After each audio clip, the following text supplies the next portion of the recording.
Right. Great. Thank you all for joining me today on what will hopefully be a value-based situation where we will discuss the concept of building confidence. Now, ironically, you might ask yourself, what in the world does a rabbi have to offer the world when it comes to confidence? And that's a good question. And ultimately, I'm going to come as a human being and I'm going to try to apply relevant Jewish teachings to the topic of confidence. But if a person would take it, well, it's an interesting thing. How does one define confidence? How does one say they're a confident person? Is what are the measurements of or rectifications of being a confident person? So these are all very important questions that we have to start by hopefully developing a little bit of thought around, a little bit of practically like what are we trying to get out of it, and then go forward from there. So oftentimes when I approach a topic like this, I like to start with what does the opposite look like? So what does it look like for a person who is not confident? So the idea here would be that one who is not confident is ultimately feeling limited or unable to pursue whatever they want in a given area. So, for example, and again, confidence is not a stamp of approval on a person, but usually it manifests itself as your ability to pursue what you want in a given area. So, for example, let's say you're tremendously confident about your ability to navigate Zoom or to turn on and use, I don't know, an Apple or a PC, but you have a lack of confidence in dating, right? Or you have a lack of confidence in your fitness or your health. So instead of saying, now, very often, now, okay, words are very important. The power of words are profound. Where can we see that? Well, let's just go to Judaism, right? That the God created the world based on speaking, and He gave over. There's a famous a discussion in the Talmud about who owns everything, and so basically the outcome is that God owns everything, but He gives it to us for us to enjoy by use of a blessing. So by saying a blessing over what we're about to imbibe, right? We take the status from something that belongs to God and makes it belong to us. So we can effectively change something's status. We can change reality with the way that we speak. This is, again, it's a Jewish concept, but everyone's going to talk about this. Every philosopher talks about this.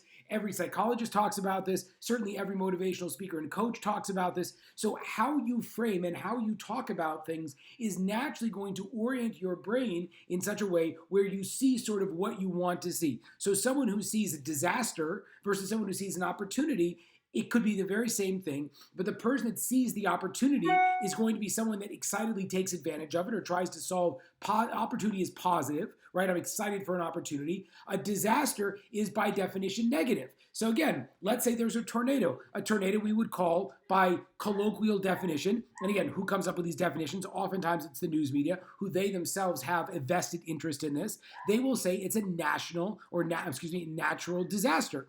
Now, if you are someone who is in the if you are in the the repair business, or you're in the you're in insurance, right? And you're in insurance in a region that's close by but not affected by it. So you might look at that, and again, we don't even want to say it, but that's an unbelievable opportunity for you. Let's say why? Because then you have an opportunity to sell insurance because you can say, hey, look what happened over here. Or you're in a situation where you could say, hey, let's build products and services that can address this newly identified population.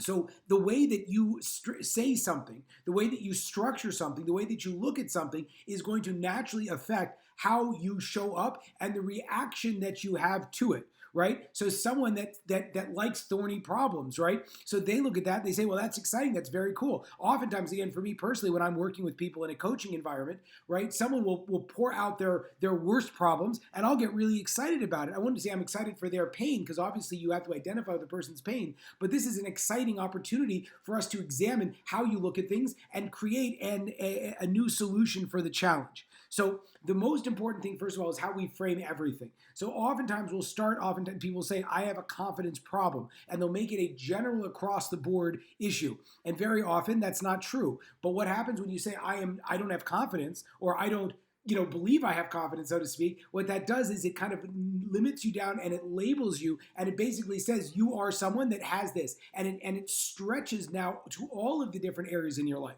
So it might be you say, let's say you're having trouble dating, or you're having trouble in your marriage, and you say, I don't have confidence to stand up for myself, right? But what comes out instead is I'm not a confident person. So then when you're in the office, so to speak, and an issue comes up, you might click into that idea that you had, saying essentially, I'm not confident, right? I'm not a confident person. And so that will affect your performance across the board. So really what confidence is that you have a level of reliance on your competence to accomplish a specific goal. And confidence is not an overarching thing. Confidence is a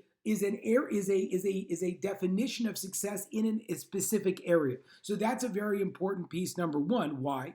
Because it allows us to shrink the problem down and make it applicable. So if a person says to themselves, I am lacking confidence, you have to start by asking yourself, where? How does it show up? What does it look like for you? And that's ultimately, again, this is actually a very, very deep idea, which is also a Jewish idea, but we're expressing it we'll go in a different vein. If a person, what is therapy all about when we come down to it? It's that you have an experience that for you is huge. It's a huge experience, right? You go through trauma. You go through something that is experientially crippling. And then you go to therapy and then you talk about it. So why does that help? Again, why is just the process of talking about it helpful? Is because words are limited. So you have to take something which is esoteric and large and condense it down into something that is limited. And once it's limited, there's something you can do about it, right? So by talking through something, you're qualifying it, you're clarifying it, you're building it into little columns of which you can start to solve. Does that make sense? So the same thing's true when it comes to judging yourself and thinking through the different things that you're working on. If you would make a statement like, I'm not confident, right? What that effectively does is that it will close down and make this lack of confidence appear across a variety of sectors in your life, which you don't want. On the flip side, if you say, I'm confident, and again, this is just a fun idea, that also might problematically stretch itself out. Now, everyone would say, in a lot of cases, that overconfidence is problematic, which means essentially I am more comfortable and confident in my skill set than I actually might be. Why is that problematic? Well, because that opens you up to a tremendous amount of exposure on the other side. Let's say, for example, again, one of the things that I'm always very careful to say is I'm not a licensed therapist, right? I want to say that because if I'm coming across as overconfident and then I'm starting to present services in an area that I have not been specifically trained, right? So then as a result, if I slip up in those areas, I'm the idiot, not my client. I'm the one that overpromised. Again, similarly saying, if you're not aware essentially what you are and what you provide and what you're good at, but rather you're thinking you're better than you are, granted it might allow you to stretch for opportunity, but the problem with it is that you'll probably stretch for opportunity at the peril and at your own risk, and usually not doing a good job. Because at the end of the day, and this is what I tell everyone I work with, if you are not sure that you're delivering the value of what you're saying you deliver, so ultimately that makes you really unethical.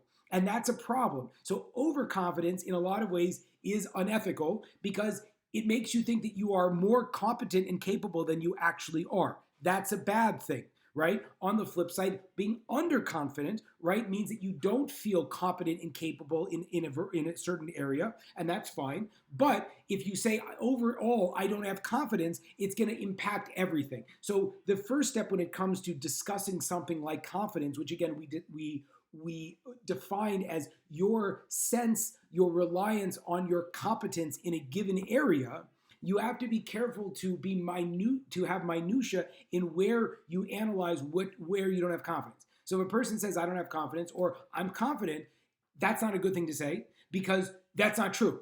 You have to figure out where you feel unconfident or where you feel confident. And then once you've sort of broken that down into minutia, then we can go forward and figure out how do we go the next step.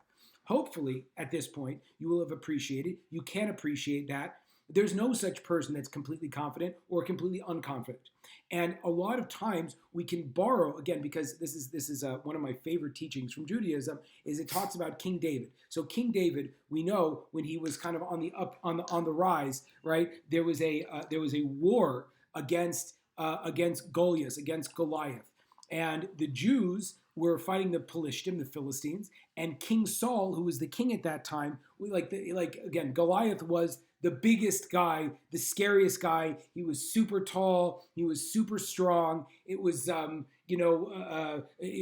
Lenzer, if you follow UFC, like or who's that huge guy?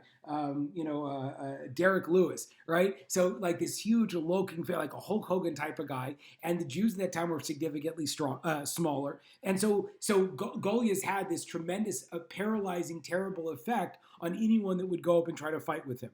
And King David, who was, according to all opinions, a very small man, right? So King David had the tendency, he would go out and he raised his hand to Saul and he said, "I'll fight him."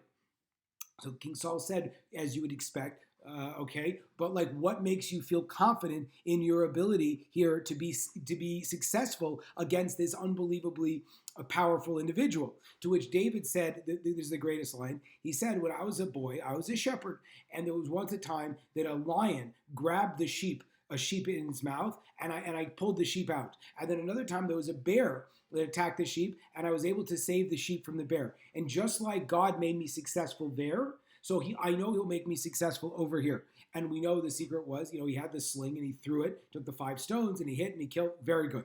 Okay, so that is a fundamental piece where a person has to start when it comes to building their competence and their confidence, because it's a realization that a person can always look to areas in their life in the past where they did achieve success or competence, which is very important. So if a person is able to say, in my life, I did have a problem over here and I was successful over there, right? They can borrow those experiences and then apply them to the area where they are not comfortable in. So for example, and again, why is that difficult? Because a lot of us are so focused on identifying problems in our life that we have a very hard time identifying where we've been successful in the past, right? We are always drawn towards, this is a deep Breslov concept or whatever, right? A Jewish concept that nature, I even spoke about this a little bit last night, that the nature of the world is that it pulls us down, right? And you have to work against your nature in order to be happy, in order to be growth oriented, in order to be forward facing, because the natural order of the world is it's transitioning, it's moving towards death, right? Now, if a person is busy looking at all the things they don't do right, it's oftentimes very difficult for them to think about all the things that they have done right, right? And that they have been successful at in the past. And you might ask a person that's really suffering from a lack of confidence, right, across the board now, and they don't even know where or why they're unconfident. Like, what have you done in the past? And they might not even know what they were successful at. They might not even know, hey, so the goal is, and again, this is I'm kind of teaching how I coach, and I'm also teaching how I think about it for myself, is you have to slow down and narrow the gap. And if you feel overall unconfident, you have to slow down until you can find a time in your life where you were successful and it was not an intrinsic success. It was something that you actually got better at over time in order for you to show that you can actually increase and get better at what you're doing as you go through your life, if that makes sense. So let's say, for example, you might tell someone might say, "I'm not confident as a boss. I'm a terrible boss. I don't know how to tell people what I want. I don't know how to delegate effectively. I'm too scared to admit it because I'm afraid that people are going to lose faith in me. So I can't even tell people that I don't feel comfortable doing this. And overall, it's a terrible experience." Great. So then the next question would be, well, where in your life, what in your life can you look at and point your finger at and say, I've gotten progressively better at that over time? And so one of the areas you might think to yourself is, well, as a parent, let's say, as a parent, I had a very hard time in my life figuring out how to listen effectively to my kids, or with bedtime, or with time management, wherever it was. And then over my life, I can see that I've gotten better at that. Me personally, I used to feel highly triggered by when people would think weird things about me, right? Or the idea for me, I spent a lot of time for myself, and I spent a lot of time in my career training nonprofit professionals how to actively solicit and ask for money for their services. Now, it's one thing if you're a fundraiser and you're able to go up to someone and say, hey, you want to support my institution? It's a much different thing to say, hey, I personally have this good or service and I would like to sell it to you. Because the nonprofit world, that's not really what you're doing, right? So I've seen myself get much more comfortable with my own process of being able to do that, and also been able to help other people. So I can identify a thing in my life that over my life, if I look at it from year 1 to year 5, in my career, or whatever it might be, I've gotten better at it. So once you have that anchored in your mind, you appreciate for yourself how through effort and through a strategy, you will get better at something. That makes sense? And so therefore, the first step into building confidence is to slow the gap down and to find an area in your life where you have gotten progressively better at it. And you have to be able to see it and to acknowledge it, not just kind of think, yeah, whatever it is. It's like, no, there was a time you couldn't do this. There was a time you could do it, and you've gotten better over time. So now what you see is, because again, the phantom fear, so to speak, the reason why people are concerned about this is that we think that we are as good as we're going to get. We have a problem seeing our life in a linear motion. We are completely, as much as we try not to think like this, we live in the present, right? So either I'm good at something or I'm not good at something. I'm frustrated or I'm not frustrated. And so part of that, I mean, that's a general rule when dealing with people, is that the way that a person might talk to you, or the problems that they might have, or the challenges that they might have, that might not really be the problem, and that might not be a problem for a long time. Oftentimes, that brilliant advice in terms of avoiding fighting or whatever it might be. Let's say you have to have a difficult conversation with someone. And why is it a difficult conversation? It's because you're like, I don't know what this person's going to say.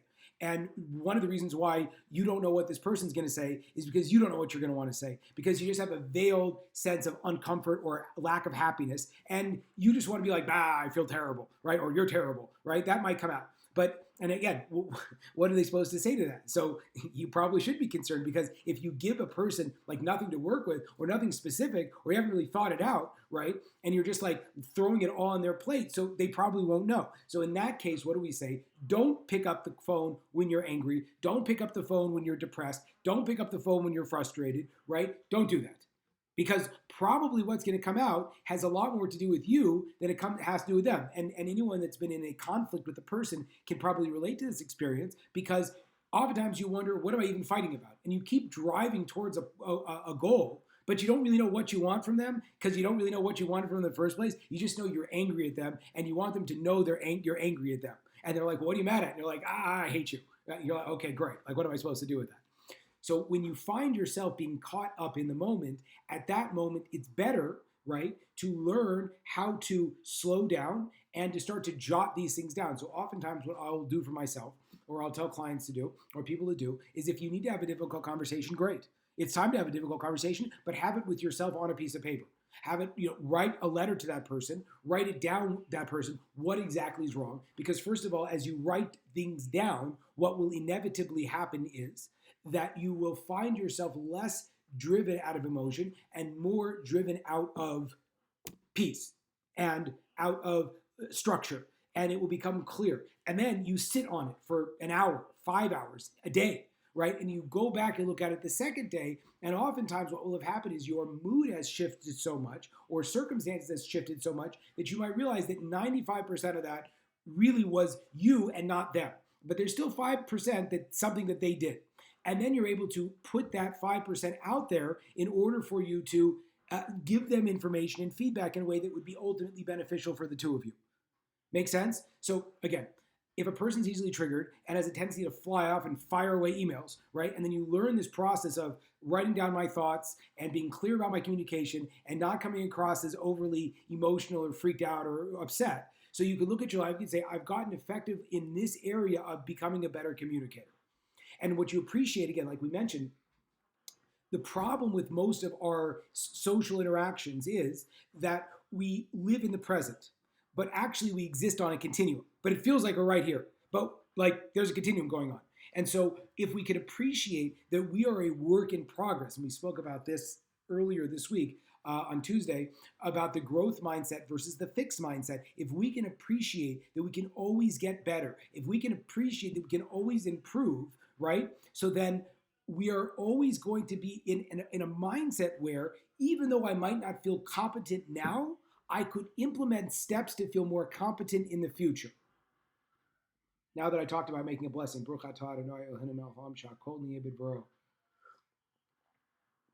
therefore, the first step to confidence is find the area, practically find one area where you are wanting to work.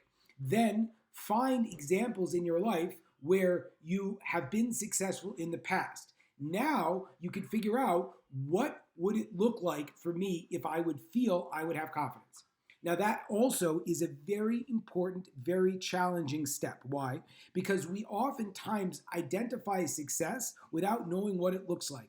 I want to be rich. I want to be skinny. I want to be, I want to be confident. All these different kinds of things. Now the problem with this is Brian Tracy, I think, where he speaks about that you need to have SMART goals. SMART goals are an acronym for different types of goals. One is like SMART. S is specific. M is measurable. I don't remember the ART. I'll look it up. I'll get back to you, right? But those two things, specific and measurable. So if a person says, I want to have a successful organization, but you haven't identified what that looks like, so then by definition, it's going to be highly problematic for you to start to do it because you don't know what it looks like. And even worse than that, if you might have achieved it, you don't even realize you achieved it. So you're in a consistent cycle of just being perpetually unhappy. So you have to set yourself up in the beginning to win, right? Why? Because you have to set expectations for what those things would look like. So if you say to yourself, boy, I'm not feeling confident again. Let's go back to dating, or let's go back to let's say dating. I don't feel confident in dating. I'd like to feel more confidence, right? So then the second question I'd always ask is, well, what does confidence look like? What does a confident dater look like? And then you're like, I never thought about that, right? So sometimes people think, well, I can get as many dates as I want. So then you have to even drill down even further and say, well, is the goal to generate as many outcomes as you want? Or is the goal to effectively take one outcome through to completion? Because again, there are people that just want to date forever. There are other people that are dating for the idea of building a relationship. There are other people that are dating to get married. So you got to figure out like what your goals are, right? So a confident dater for someone that doesn't want to get married would be a completely failure of a dater. Again, then a person who's confident in dating says, I've been on 3,000 dates in my life. I'm 75 years old. I've never gone on a second date. That perhaps would lead to like, maybe I'm not terribly successful at that. So you have to niche down into what success looks like in whatever given thing that you're trying to endeavor to understand.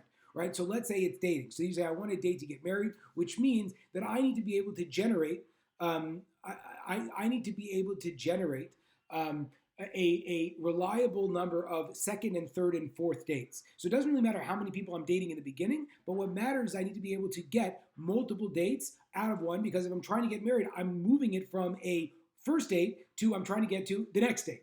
Does that make sense? So again, you look at any of these things strategically like a business. So you'd say that a confident dater is able to go out with someone, figure out if they are good for a second date, and then be able to get to the second date, or to be able to get to the third date. And so it requires you to break down your own system essentially to figure out, well, where is the system broken and how can I jump in and fix it? What do I need, if that makes sense? So then you say to yourself, okay, I actually can get the second date, but I don't feel confident getting a third date. So then you have to figure out, what does someone who has enough confidence in dating use? How do they get to date number 3? This is absolutely crucial. There's a famous book called Koheles or Ecclesiastes, where King Solomon says there is nothing new under the sun, right? Now, one of the ideas there is that we think that everything is unique. Our life is unique. Our circumstances are unique. What we need is unique, etc., etc. Not true. King Solomon says nothing new is under the sun, which essentially means that anywhere or anything you want to accomplish, someone else has thought through and worked on, and you can get that information how to do it for yourself. Right? We're not, it's our job. Our job is not to necessarily generate the most number of outcomes in a given situation. Our job is to just identify who's figured it out and then go accordingly in that direction. So then the next step would be figure out what now that I know sort of what I'm missing, who has that information, or how could I get that information to get better at the area that I'm looking to get better at? Okay, so that is the next piece. And so then again, how do you figure that out? Well, it's one of two things. Either it's you're messed up and someone needs to know you well to figure out where you messed yourself up, or someone else has the information and you have to go out and find enough people that have the circumstances that can be valuable to you. So again, if I want more confidence, I want to date for marriage, and I want help in dating, and I can get 2 dates, no problem, but I have a hard time getting that third date. So that I would find people, maybe most likely recently married people, who are in the same boat as me, and I would say, how did you manage this situation? Where were you on your second date? You go into research mode, because research mode is unemotional, right? And it's the further we can get away from the emotions, right? I'm such a failure because I can't get a second date. I'm pathetic, all that kind of stuff. People like to say that a lot, right? Which again dampens your overall performance, and I recommend not doing it, right? So the more you go into research mode and you can ask people, how does this work and how can I make this happen and what's going on, right? Practically speaking, from people that have actually done it, right? Which is like, that's, I can't, you'd like to think that such a thing would be obvious, but it's for sure not obvious. Most people try to get information from people who haven't done it, right? And people who, we don't check whether or not they figured it out. We don't check whether or not they've been successful. So you actually have to vet the information coming in, because if the information hasn't actually worked, it's like theory, right? Like,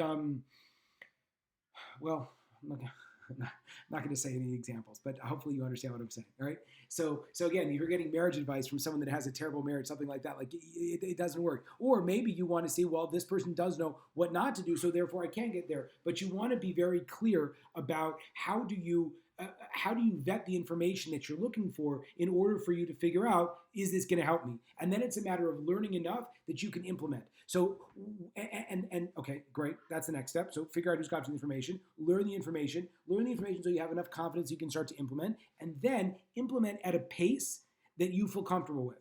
And again, that's you. Right? So you have to, a lot of people like to Tony Robbins says people underestimate what they can do in a day, overestimate what they could do in a day, and underestimate what they could do in 5 years, right? So oftentimes you think to yourself, okay, this is simple, and I'm just gonna do it. And it's like, no, you're probably not, because it's hard to do something new. So you have to break the system down so that you can implement now, so that it's not so hard. So for example, let's say your health is out of whack, and the goal naturally, people want to I want to lose 100 pounds tomorrow. So I'm going to work on my eating plan. I'm going to work on my fitness plan. I'm going to work on my water plan, all that kind of stuff.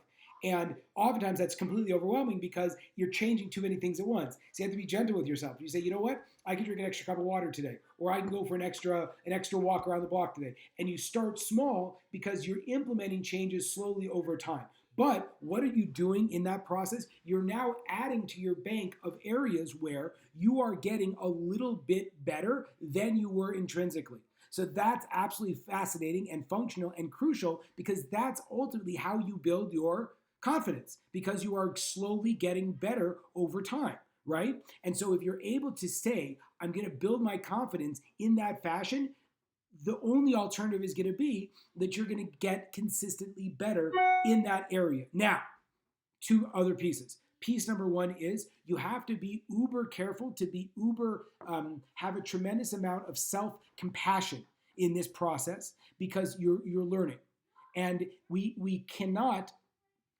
are so quick to label ourselves failures, but the reality is that if you are doing something new that you don't know how to do, of course you're going to fail until you get good at it, right? So you have to be unbelievably compassionate with yourself, and you also have to reward yourself for the small steps you make. Very often, the biggest thing that screws people up that I see is that when they do make tremendous strides in whatever thing they were trying to do, they minimize that. And they're like, well, whatever, I should have been in this place already. It's like, no, you're an idiot. Why? Okay, don't say that, but why? Because the very fact that you can see yourself getting better and call attention to the fact that you're getting better is going to do a tremendous amount to continually feed into the system where you're getting better and you're getting better and you're getting better. And you cease to see yourself again. The ultimate confidence is when you see yourself as someone who could get better. So then the ultimate confidence is that. because then you can accomplish anything. And if you're not accomplishing what you want to accomplish, it's not because there's anything wrong with you. It's just because you haven't worked through the system in order to be successful in that area, if that makes sense. So again, we want to just go back and kind of look through the whole thing. Hopefully this was helpful. This is a lot more teaching and than ranting. So that's hopefully that's good or bad, whatever it is. So give me a second. Step number one, in terms of building confidence, is that we have to start by looking across the broad scope of our lives and realize that confidence is something that only applies in a specific area, right? You are not overwhelmingly confident or overwhelmingly not confident. There are areas where you don't have enough competence to have faith in it, and those are the areas where you're not confident. So you are not a confident or an unconfident person. I don't have confidence in this one area. So we have to shrink down the problem to something that's practical. Then you ask yourself, well, what would it look like if I was confident? How could I build more confidence? I'm sorry, I skipped a step. The second step is go back to times in your life where you have shown through your own experience that you've gotten better at something. Then you look at the thing that you want to look at and you want to say, what would it look like if I was confident? What would I accomplish if I was? There's a great sales trainer, Cesar Rodriguez, right, who says, if I was 10% bolder, what would I do? Right? So you ask yourself, what would someone that was confident do in the situation? So again, maybe you're talking about dating. You would go up to that girl or that man and you would ask him to go on a date. Or you're working in the office. I would walk in and I would tell my boss that I need a raise. Or you run a company and you would say, I would walk in and tell the head of my sales department that they need to change and tweak a little bit what they're doing. Right? So what is confidence? What would it look like for you? Right? Then you say, okay, great. So you can notice I have trouble in this area. Then you go into fact finder mode and you say, what do I get? Sorry, before that, you have to figure out what would the goal look like in a practical way, right? So if you say I'm a confident boss, I don't know what that means. You know, I'm a successful salesperson. I don't know what that means. I'm a successful, I have a great body. Like what does that mean, right? So you have to make it measurable. You have to make it specific and measurable so you can figure out, again, what's the idea? I'm just trying to get the needle a little bit closer to where I want to get it to. So you define what does success look like in that area. Then you go into fact-finding mode and figure out, based on people that have done it, going back to the idea that there's nothing new under the sun, all the information is out there, especially now that you have YouTube or Google, it's like even easier you can imagine. Find out what skill sets need to be put in your life in order for you to be able to accomplish this, right? And then, as we mentioned, as you learn enough, you'll start to desire to go out and to implement a little bit. Implement less than you think you can because it's hard to implement, so do one small step at a time. You have to be completely compassionate to yourself that you're probably going to fall on your face a fair amount because that's new and fantastic. And then the final component would be that you want to over-reward yourself for the small-scale slides that you make. I'll give a practical example from my Jewish career, and then hopefully, if I don't know if there's questions or we can take questions, but we'll end it out there. So. When I showed up in yeshiva, which is a Jewish, like, let's call it grad school, the way it was, I had just come out of college, and for me, college was a very upside down experience in the sense that, and again, I'm not saying do this, and this definitely affects a lot of how my mindset is set against institutions of higher learning, but I never studied, ever. I never studied. I probably studied for under 10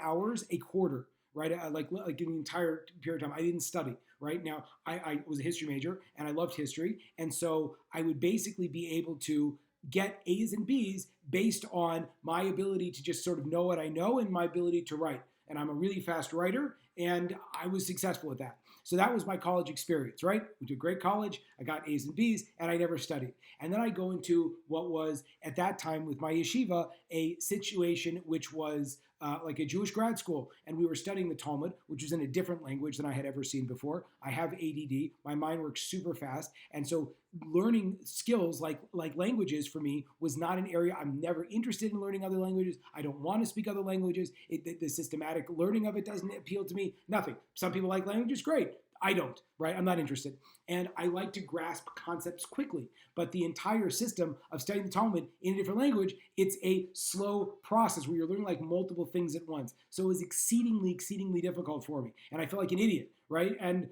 I might have been in an environment that wasn't so growth oriented or supportive for me, right? And it wasn't necessarily the right environment. And I was also growing religiously, right? And so that also is a whole like challenge. So I'm not blaming. I'm just saying that was my reality. So after a year in a program, the rabbi called on me to read, and he asked me to read one of the commentaries, and I read the commentary. I had no idea what it was talking about. I had no idea what the question was on the piece of the Talmud that it was supposed to be asking, but I was able to read and comprehend the words, right, in a small paragraph. And I remember the sense of being so happy with that small organic piece of growth that I had, because just sitting there for a year, slowly taking it in, I was able to, the practical skill was, now I can read and translate a little bit.